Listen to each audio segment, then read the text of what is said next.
Good day and welcome to Obidate Family TV, the program where we enter and hope our life. Yes, hope day, and Peter Obi is coming. Today, na big day for all obedience worldwide, as our own patron, where His Excellency Peter Obi go soon join us. So I say before Peter Obi go join us, make I come out, make we get small totori, make we for talk, make una know how the things go take proceed. Because today now, most of it go become question and answer.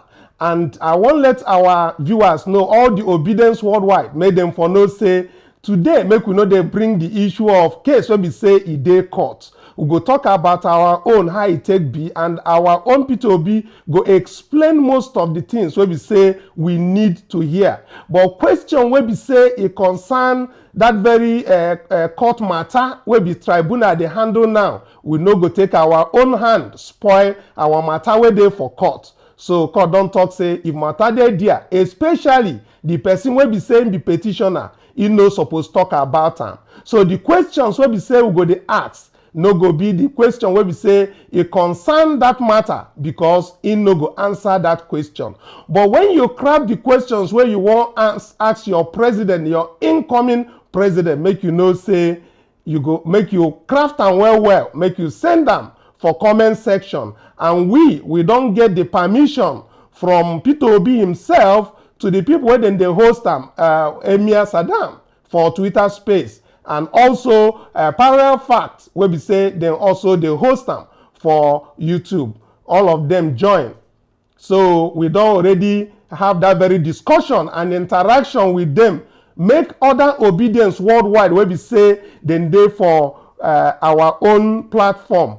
All of them, make everybody for join, make we hear waiting our Peter Obi one talk by 6 p.m. which means say now another 15 minutes we get, but we go to share. I go to share with you some other things while we dey wait for our own people's president make it for join us. So with that very one, I go say make you for like and share this video now, so that other people go get notification say Peter Obi is coming. That's why we say spread the word, like and share, make other people know say Peter Obi they talk to us today. People will say they don't forget to put their notification on, may they know say it don't reach. Now part of the things when I want make we for review and ask questions for inside.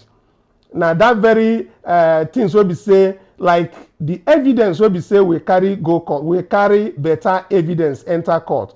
Those ones we fit answer those ones even for show here. For example, the EU report, you know, say we don't tender them for court already as an exhibit. So even to start to discuss them directly with PO, fit no day too good. So, but we bring them to tell on us say that result will be say INEC announce, as we know, the results, EU don't talk saying that 31% they mathematically correct. Meaning say that result where they give us for that very day, you know, jail. As on I take, as on I see on for screen now, that EU report, they said the way where they take talk and for their report as we they bring and make on for see where they come out from. They said a study of the presidential results from available, the forms available on IREV on the 9th March, using a sample of 385 presidential forms. The study showed that 91% of the sampled result form were available on IREV on 9th March. Of them, 71% were clear and readable, and 53% were seen to be altered and intact without any manual modification. Only 31% of the presidential election results uploaded on IREV system were formally and mathematically correct, which evidence serious deficiencies in the training of the polling unit staff. Now so then take talk am. Now we know say even our own lawyers, they don't tender this very something for tribunal, and even PDP tender am. Even the day we be say they tender this thing, their own lawyer will be say, then they handle the matter, then talk to press. As they talk to press, they explain, say, the witness where there will be that same Bayo, the ICT director, the man talking with him own mind, because they give him the result, making in. But make we first of all here as these lawyers take talk am for that very day, just a reminder. But again, people wait just they join us, we dey wait for PO. Make una use this very time, make una for the share they like, make they know say PO time don't come. Make we hear our own how wetin him wan tell us today. As him talk say quarterly him go dey have meeting with us, and today in that promise in the fulfill am for the second time. So make we dey like, dey share, make them know. Let's take a listen from these lawyers. We talk about the 31% and waiting ICT director talk. Let's take a listen. I'm very happy that today the final report of an international observer group accredited duly by INEC, that is the European Union Observation Mission. Their final report was today tendered and admitted in evidence by the court. And you see that the witness who came from INEC, a director from INEC, read out the findings in that report, which clearly stated that that election fell before expectation, fell below expectation, and that only 31% of what was reported was mathematically accurate. So we think that this is a very good one. How significant is the tendering of this report, considering the fact that the witness was not the maker? No. The important thing is it's a certified document. So that is what is very material. It doesn't matter whether it's tendered through the witness or not. The important thing is the document itself. And in law, we say the document speaks for itself. So we're very happy. Thank you. So PO go soon join us. Now him be the matter for this time. We just come, they talk, make we for the wait for PO to come. Once he come join that Twitter space, we go now sink in. If you get questions where we say you want make PO answer, make you for do that thing for comment section. When you do them, we go collect them. They don't give us link where we say we go they send that very information, and then they go send them say this one is coming from so person from Obidate Family TV, because now Twitter space really then they do, but our own now to restream that very thing where we say then they do make everybody all obedience worldwide make them know. Now talking about this very 31% where we say EU they talk, I won't bring them how that thing take happen for court that very time. Make una for no to forget. They said that Mr. Bayode will be the assistant director in charge of ICT for INEC. The income court that very time can adopt the witness statement on oath, which was admitted in evidence. Now, during the cross-examination of that very Bayode, our lawyers do their own, Atiku lawyer do their own, because we and PDP and Atiku, we get similar contentions for that very tribunal. Now, during cross-examination of the witness, they sought to tender a copy of the EU observation report concerning the conduct of this very general election, that is the presidential. Now, they fetched a copy of the report from their document and passed it to Mr. Bayode, who is the INEC witness.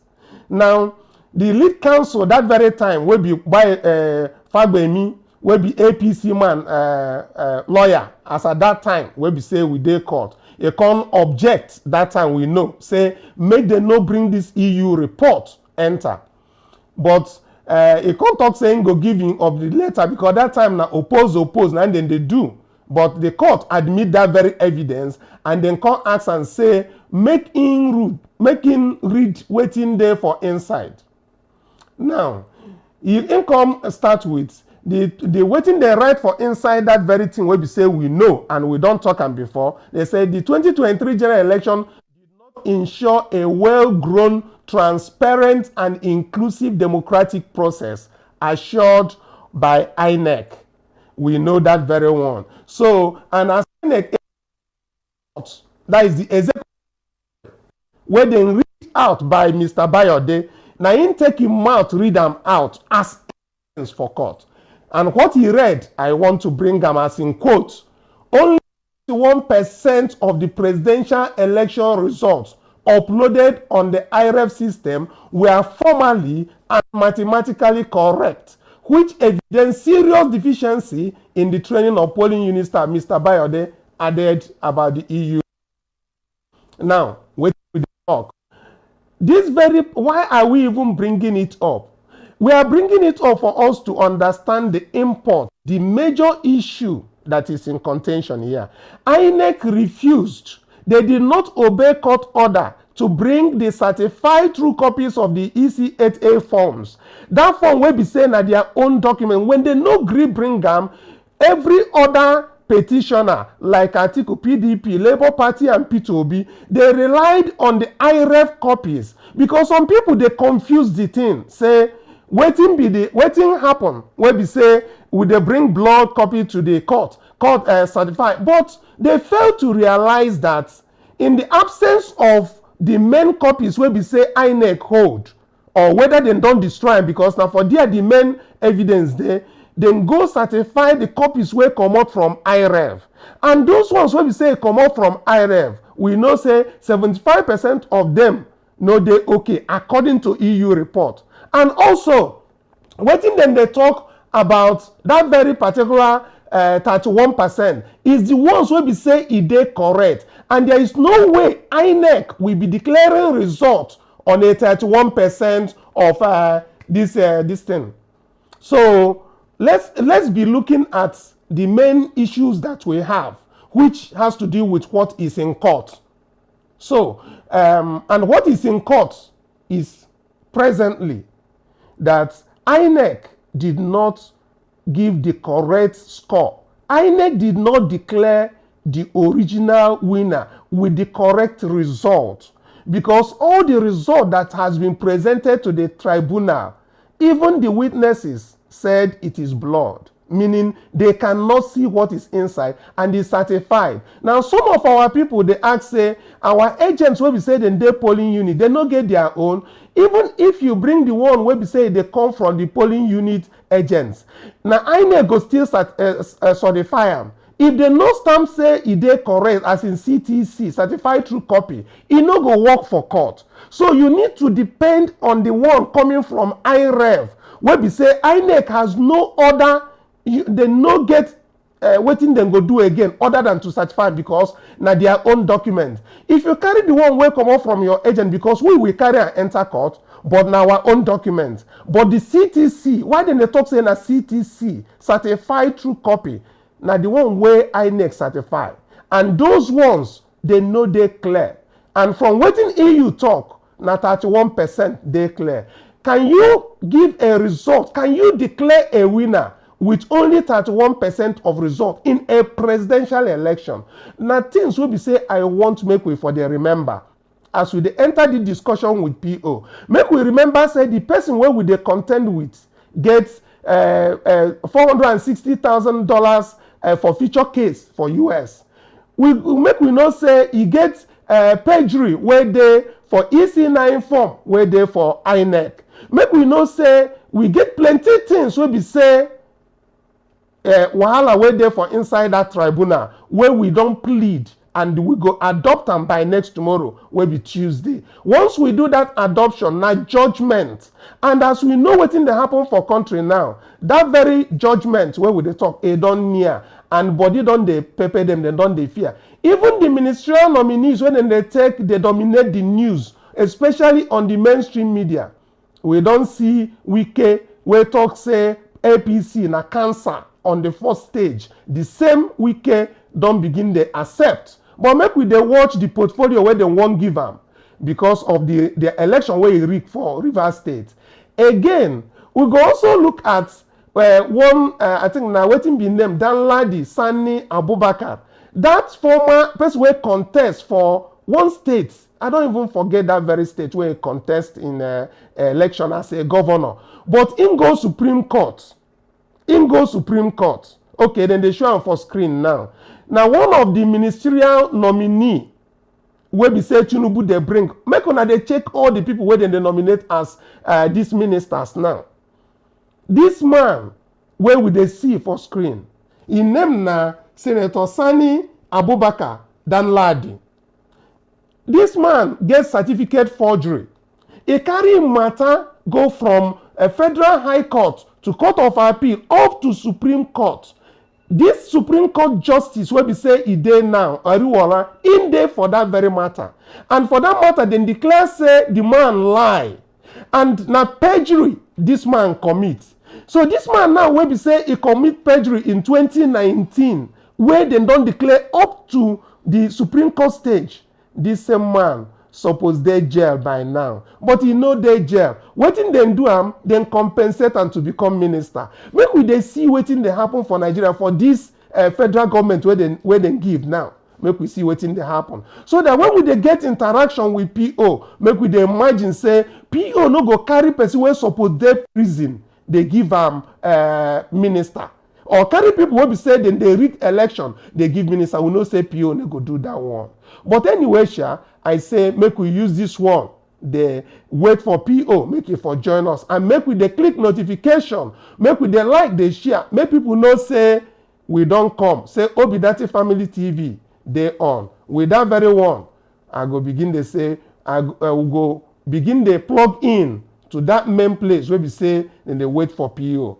I go use this one. If we get another better thing where we say producer get where if you put for our people, make them for the CPO as if they come. Make them see all that thing where we say we do for that 25th of February.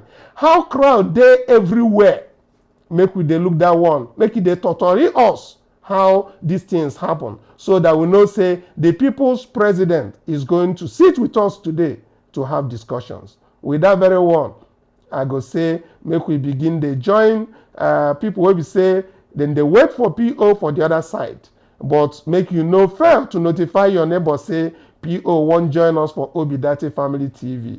And if you get your comment, if you get your question, make you put your name, put the comment for that side. You go transfer them through the link, go meet them, join PO for that side, so that if they go to see your answer for this thing when the live stream they go on, you go to see them for the comment section. Anything where we say PO answer, you go hear them direct from PO, and also we will share them for this our platform. So make we tell other people, make them for join us. With this one, I go begin carry kaya, they come out for this very session, make we for position PO and other people where we say then go speak, make we begin the judicate the talk as it take be. With this one, I go say, on a bye-bye for now. Now for inside studio I come, make I for tell on how it take be. And on I go see say, the studio they live now as we they speak. On a bye for now.